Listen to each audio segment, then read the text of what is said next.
This is Fearlessly Fertile. Welcome to the Fearlessly Fertile podcast, episode 361, Broken Bump Squad. What happens when the people you love can't or won't get it? Loves, I am super excited to be here with you this week as we wrap up the subject for now on the topic of community. Over the past couple weeks, we've been talking about the emotional impact of community, why it's important to have like-minded community around us, the upside of being able to connect with women who really get it, as well as the overall impact of that sense of belonging, what it can do for our nervous system, our biology, our overall health and well-being. It is massive if you haven't figured it out by now. However, the elephant in the room is what happens when people that we know and trust and love up to this point simply can't be part of our community as we live this journey, or at least they're making it difficult and it's creating another avenue of stress for us, where we're going to dive into that in this episode. But before we get into any of that, if you have been under a rock or are not part of my email community, loves, we are having a 3-day retreat, September 13th, 14th, and 15th here in the Woodlands, Texas. It is the Fearlessly Fertile Limitless Retreat. Seats are going fast. This is going to be an incredible 3 days of real in-person community with me leading you through a transformation process that's going to help you finally become limitless when it comes to your fertility journey, your life, and most definitely this next chapter of your purpose, being a mom. Whether you're just starting on your fertility journey, whether you are knee deep in it, there is something for you here. If you have not gotten your seat, mama, do it quick. We're even providing the most amazing lunches and group experiences. Get your tickets now. We've included a link to the event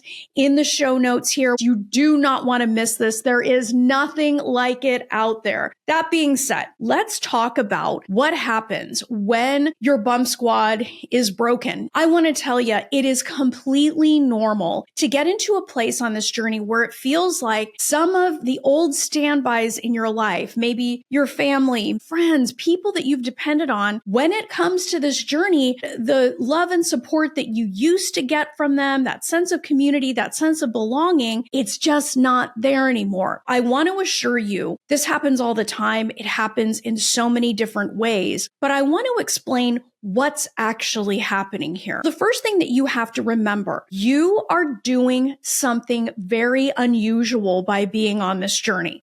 Look, chasing a dream, going after a dream, being in a pursuit of passion, and your dream of being a mom is going to make you very strange. Most people give up on their dreams. I know that that sounds negative, but it's a freaking fact. I remember the great Tony Robbins explaining at an event that I was at that barely 15% of people would ever do anything with the things that he taught. And I remember hearing him say that, and I was like, man, that's crazy. Like nobody's going to take this information and really run, like this tiny percentage. Well, that's reflected in the way that people look at their lives. Most people, because you're already quite accomplished, if you're listening to this podcast, we know you're super fucking cool. You've got a ton of degrees. You're out there doing cool shit. Most people think that should be enough. But women like us, we want more. There is a bit of a divergence between your path and the people that you know. We can feel a little bit of betrayal, like, well, where are my people? My people are gone. No, your people are still there. They just don't fucking get what it is that you're doing. That doesn't make them bad. It just means that your path is starting to turn. You're becoming the woman that's saying yes to not only a socially acceptable education, a socially acceptable path, what is told is responsible and reasonable and smart. You're starting to do things that are shaking up everybody around you's paradigm. You're becoming the woman that has an education, has an amazing career, is having an impact on the community, and she's going to do something crazy. She's going to have a baby on top of that. She's going to demand love. She's going to demand respect. She's going to demand wealth. She's going to demand impact. Like, this is top level shit. People won't get it. And that's all right. And I know at some level you might feel guilty. Like, who am I to want all this? Who am I to demand all this? Maybe I'm the weird one because my friends and family just don't know what to do with me anymore. They don't know how to relate to me. Well, newsflash, you are fucking weird. You're already weird for all of the reasons I told you. You're a high achiever. You're out there doing stuff, going the extra mile that most people don't. It is the exact thing that has made you successful that's also going to make you kind of weird. There will be a point when the people that you know and the people that you love and trust just aren't going to get it anymore. That's not because they're bad. It's because your life is taking a different turn, and it's all good, baby. They're good. You're good. You have to respect this divergence in paths because it won't be forever. At least we hope. All right. We're going to talk about that more in a second, but you will not be the same woman you are today as you are as a mom. This evolution out of some of our social circles, some of our connections is a natural part of our personal evolution. That's the first thing. You are evolving. And the sooner you wrap your head around the fact that your evolution is not a rejection of other people, it is just simply you accepting the truth that you're changing, that's going to be the master stroke. Evolution is required. You are moving from just being a physician, just being an attorney, just being a scientist, just being an engineer, to now wearing the hat of mom. And it's exciting. Things are going to change, but remember, evolution is progress. It doesn't mean that things are shit. Don't go down that road. The second thing that you have to keep in mind is pruning is about priorities. Some people will naturally pull away from you as you up-level your community, as you start to spend more time with people that get it. Maybe stop judging the fact that you want it all, but instead encourage it, stoke those fires, and all those amazing things that we talked about in the previous 3 episodes this year. That is a process, and pruning is going to happen. When you prune certain people back or out of your life, it's really about what you make your priority. When you're on this journey, there's enough pressure on you to hurry up, get it done, get that positive pregnancy test, get across the finish line of your anatomical scan, the baby's birth, make sure everything's perfect, and then keep going. You got to jump right back into your career. There's so many pressures on us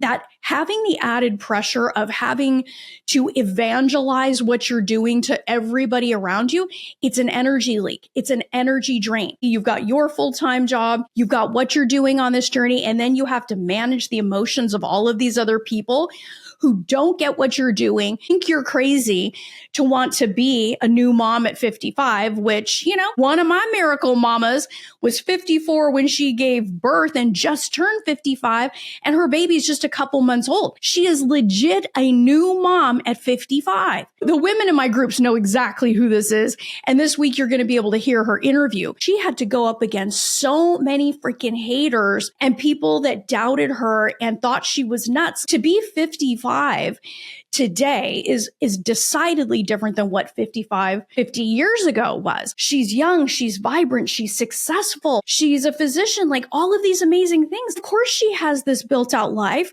and she fucking wants more. Most people are ready to retire at 55 or are thinking about fucking retirement. She's smart as fuck and is saying, no, how can I live my very fullest life? How can I have the kind of life that I will look back on 20 years from now and say, fuck yeah? Because think about it. With all of the people that would typically give up on this journey, when she's 75, she's going to look back on her life and say, I have this beautiful adult daughter. At 75, I have this young woman that came into my life as a result of my courage to keep saying yes. You can either be the woman at 75 who is dying inside because of her regret, or if you want to be like Veselina, you are going to be smiling, the biggest smile on your rocking chair, or knowing Veselina, she's climbing a mountain at 75. She's going to be thinking, I really lived my life. I left this shit on the dance floor. Like I gave all of my time, my energy, and my love to the things that I cared about. That takes courage. That's about pruning people out of your life that don't believe in your vision. Sometimes we have to let those people go. Pruning people out of your life is not about you being a pompous asshole or you not being loyal. It's about priorities. We have a finite amount of time to have these babies. You have made everybody else the priority up to this point. Now you get to make yourself and your vision for your freaking life the priority. Pruning is about priorities. The last thing that I want you to keep in mind about what happens when we uplevel our community, when we decide to take risks, when we decide to become that woman, we surround ourselves with community that supports that. Like, what happens to our existing community? Here's the deal. People don't like change. People very often resist change. They resist that evolution. Your change, your evolution, your progress is going to cause people to look at their own lives and say, shit, I really gave up on XYZ. It makes people uncomfortable, but you have to understand, your job is not to make people comfortable. Your job is to live your purpose unapologetically. I'm going to assume that everyone listening to this podcast is fucking kind, a decent human being. They're out there putting in the time to make their community better. The fact that you decide to make your desires the priority and prune some people out doesn't make you an asshole. It makes you focused. It makes you clear. And it makes you a person of integrity, because not everyone's going to come with us. Not everyone can. Don't take on other people's limitations. Don't take on other people's stories about what it is that you're doing. Most people will look at our lives through the lens of their own limitations. Some people will look at Veselina's story and think to themselves, oh my gosh, I wouldn't want to have an infant at 55. Well, that's because that person just doesn't value that. That doesn't mean that what Veselina did is crazy or stupid. By all accounts, she's the happiest motherfucker she knows. That's because she said yes to herself and her vision. Let's say you're 50 and you want to have a baby. Let's say you're 45 and the past 10 years have been failed cycles of IVF. But you have the courage to keep going. You have to understand, most people are not going to get that. Most people are not going to like that. And most people will be reminded of their own quitting pattern. People will think about the ways in their lives that they have quit, but that's not your fucking problem. Stay in your lane, stay focused, and drop the judgment. People get to think whatever they want about their life. Maybe your paths will intersect again at some time when they've had some growth. You just never know. When it comes to your community, it's freaking everything. You do not need anyone in your life, in your world, in your experience, unless they're going to love you for who you are and support the dream. You don't need energy leaks with you having to manage 5 other people's emotions about what you are doing. We're all fucking grown-ups. You're trying to have a baby, not be one. I want to leave you with a tool and a strategy that you can keep close by when you find yourself possibly feeling this push, pull, this tug about your old community as you build a new one. I want you to keep this refrain close by, and it's this: I'm changing because I choose to. I'm changing because I choose to. My baby is on the other side of my change. I'm becoming the woman who has it all. Think about it, ladies. When you get into a place where you say, I'm changing because I'm choosing to, and my baby is on the other side of my change, my evolution brings in my baby. Think about how it feels in your body. You can start to look at the uncertainty that can come up when our community changes with excitement, with a sense of empowerment, and most definitely adventure. Don't get into a place of worry. Get into a place of excitement when you start to change. On the other side of that change is your baby. And if you want my help with that change, go to my website, www.frommaybe2baby.com. Apply for an interview there. My methodology, as you have seen over 360 episodes, has helped women around the world make their mom dreams come true. Their results speak for themselves. And if you don't have a mindset strategy for success, baby, what are you doing? You've got a gaping hole in your strategy. It's time to fix that shit and be the woman who beats the odds. Till next time, change your mindset, change your results. Don't forget, get your seat for the Fearlessly Fertile Limitless Retreat. See you soon, baby. Love this episode of the Fearlessly Fertile podcast? Subscribe now and leave an awesome review. Remember, the desire in your heart to be a mom is there because it was meant for you. When it comes to your dreams, keep saying hell yes.